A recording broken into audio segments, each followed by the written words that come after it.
Que a graça e a paz do nosso Senhor e Salvador Jesus Cristo esteja sobre a sua vida, hoje e para sempre. Eu sou o pastor Fagner Araújo, estarei com você nos próximos minutos, porque esse é o nosso maná diário, é o pão vivo que desce do céu para alimentar o meu e o seu espírito.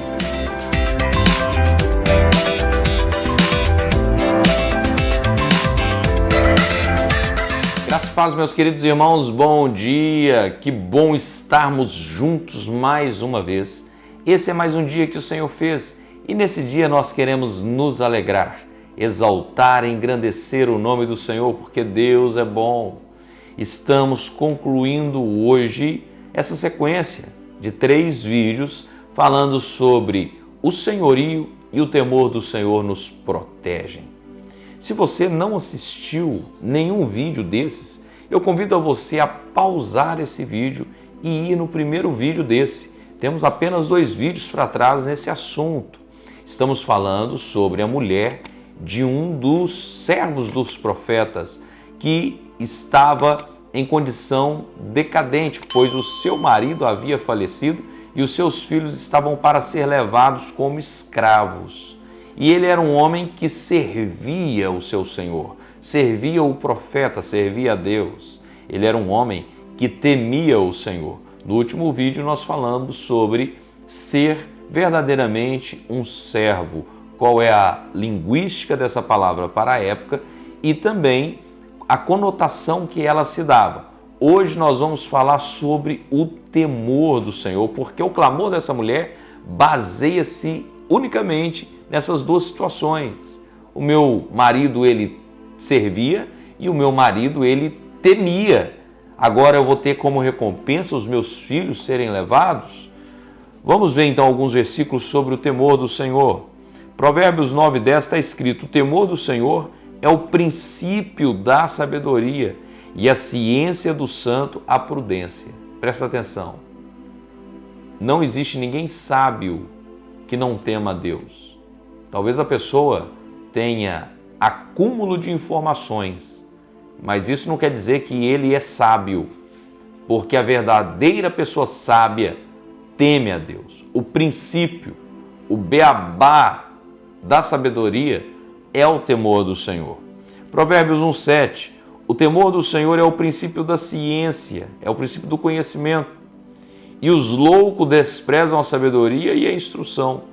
Então, somente quem é louco despreza a sabedoria e a instrução. Mas o temor do Senhor é o princípio da ciência. Quem é louco despreza isso. Salmo 111, versículo 10. O temor do Senhor é o princípio da sabedoria. Bom entendimento tem os que lhe obedecem. O seu louvor permanece para sempre. Glória a Deus. Vou ler novamente essa referência para ficar cravada no seu coração. O temor do Senhor é o princípio da sabedoria. Bom entendimento tem todos os que lhe obedecem. Dá para você entender isso? Se você tem bom entendimento, se você tem bom senso, se você tem coerência, com certeza você irá obedecer o Senhor, porque bom entendimento tem todos que lhe obedecem e o seu louvor permanece para sempre. Ou seja, não é uma coisa transitória, não é uma coisa passageira. Jó 28:28, mas disse o homem, eis que o temor do Senhor é a sabedoria e apartar-se do mal é a inteligência. Então o temor do Senhor é a sabedoria e apartar-se do mal é a inteligência. Provérbios 14:26. No temor do Senhor há firme confiança. Ele será um refúgio para os seus filhos. Presta atenção nesse versículo. Nós estamos falando de uma mulher que estava para perder os seus filhos. Eles seriam levados como escravos. E a palavra do Senhor aqui diz o seguinte, que no temor do Senhor há firme confiança e ele será um refúgio para os seus filhos. Talvez você diz assim, pastor, eu temo a Deus, mas meus filhos estão sendo levados. São muitos filhos que estão sendo levados como escravos pela droga. São muitos filhos que estão sendo levados como escravos pela prostituição. São muitos filhos que estão sendo levados como escravos para uma vida de total destruição. Mas o temor do Senhor irá proteger os seus filhos. Irá proteger os seus filhos. Se você for verdadeiramente um servo e se você temer a Deus, você terá motivos para recorrer como essa mulher recorreu, dizendo: o meu marido, além de ser servo, ele temia. Pastor, mas onde consiste esse temor? Presta atenção. Eu vou te falar algo aqui que talvez vai te deixar chocado. Eu vou te falar algo aqui que talvez vai te deixar pensativo. Você está preocupado com sua família? Você está preocupado com seus filhos? Você está preocupado com a situação que você está vivendo? Parece não ter nada a ver o que eu vou te dizer, mas eu vou te mostrar dentro da Bíblia que tem. Você consegue ser fiel a Deus? Você consegue ser um dizimista? Porque se você não sabe, você vai saber agora. O temor do Senhor, ele está atrelado e ligado ao dízimo. Não tem como dizer que teme a Deus e não é dizimista. Você que tem a oportunidade de uma Bíblia, hoje é domingo, talvez você está em casa, eu gostaria que você conferisse na Bíblia comigo. Eu quero ler o que está em Deuteronômio 14, versículo 22. Está escrito assim: certamente darás os dízimos de todo o fruto das tuas sementes, que ano após ano se recolher do campo. Então a palavra do Senhor diz que você precisa dar o dízimo de todo o fruto, de toda a sua produção. Não é apenas de uma coisa ou de outra, é de toda a produção. E o versículo 23 diz: e perante o Senhor seu Deus, no lugar que ele escolher, para ali fazer habitar o seu nome. O que está escrito lá em Malaquias? Trazei todos os dízimos à casa do tesouro, para que haja mantimento na minha casa. Ou seja, o dízimo deve ser entregue para a igreja. O seu dízimo não deve ser feito uma cesta básica com ele. O seu dízimo não deve ser usado para pagar uma conta de energia. O seu dízimo ele deve ser entregue para que você perca a administração sobre ele. Isso vai fazer com que você seja liberto da avareza.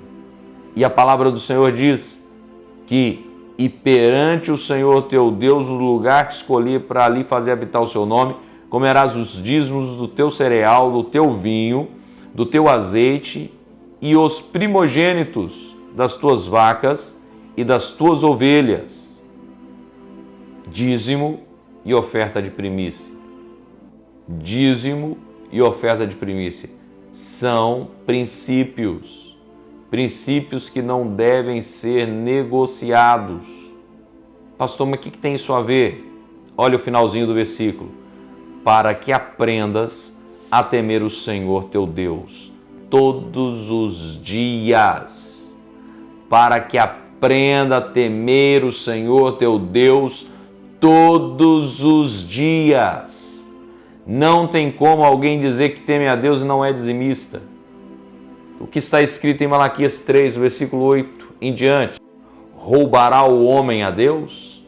Todavia vós me roubais e dizeis: em que te roubamos?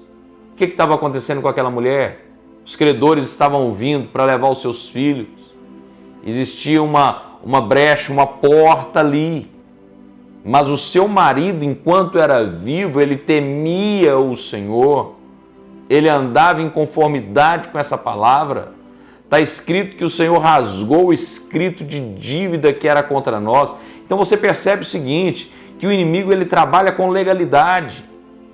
Lá em Apocalipse 12 diz que o acusador de nossos irmãos, o mesmo que os acusa de dia e de noite perante Deus. Então Satanás, ele nos acusa sempre, todos os dias. E qual é a finalidade? Tocar em nossa vida, tocar na nossa família, tocar naqueles que nos pertencem. E essa mulher estava sendo ameaçada dos seus filhos serem levados como escravos. Eles não seriam escravos de Deus, eles seriam escravos de outro senhor. E eu quero te perguntar, você quer ver seus filhos serem escravos de outro senhor? Para que você possa reivindicar isso, você precisa estar atrelado a princípios, entender que Ele é Senhor e também aprender a temer o Senhor. Diz a palavra do Senhor que o profeta trouxe uma instrução para ela. Através dessa instrução, ela conseguiu pagar a dívida e viver de todo o resto. Dá para você ter noção do que é isso? Os filhos dela não foram levados como escravos. E houve uma grande prosperidade sobre a vida dela, de tal forma que ela pôde viver para o resto da vida com os filhos dela, sem se preocupar, porque aquele milagre trouxe subsistência para ela e para a família. E eu quero te dizer, o homem que era servo e que temia a Deus já estava morto. Só que Deus, Ele não te perderá de vista. Você pode até estar morto, mas algumas orações que você fez, os seus filhos colherão, a sua família colherá. O que você fez na obra de Deus, o reino de Deus, não ficará perdido. A sua família colherá. E aquela mulher usufruiu desse milagre. Primeiro, porque ela era sábia. Provérbios 14. A mulher sábia edifica sua casa, a tola com as próprias mãos destrói. Ela poderia ter sido uma mulher tola que só reclamasse, iria ver os filhos sendo levados como escravo. Mas não, o que ela fez? Ela observou, tem dois princípios fortíssimos que o meu marido praticava e por causa desses princípios eu tenho certeza que meus filhos serão livres. E foi isso que aconteceu. E eu quero perguntar para você, como que está a sua família? Como que está a sua vida? Pastor, minha vida está de perna para o ar. Então ajuste a sua vida a partir de hoje e não permita que os seus filhos sejam levados como escravos. Eles devem ser escravos do Senhor e não do mundo e não de outra coisa. Eu quero orar com você nessa hora, abençoando a sua vida, a sua casa, a sua família, em nome de Jesus. Pai, em nome de Jesus Cristo, eu oro por este homem e essa mulher agora. Eu abençoo essa vida agora, meu Deus, e declaro que toda arma forjada no inferno contra essa vida não prosperará. Que o Senhor venha trazer clareza, revelação da Tua palavra ao coração dessa pessoa. Que o Senhor te abençoe e te guarde. Que o Senhor faça resplandecer o Teu rosto sobre ti e tenha misericórdia de ti. Que o Senhor sobre ti levante o Teu rosto e te dê a paz. Que Deus te abençoe. Mas antes de você sair, eu quero contar com você para você curtir esse vídeo, compartilhar com o máximo de pessoas que você quiser e puder. Se inscrever nesse canal, ativar o sininho e ficar atento, porque todos os dias nós temos uma palavra de Deus para entregar para você. Que Deus te abençoe e até o próximo vídeo, se assim o Senhor permitir.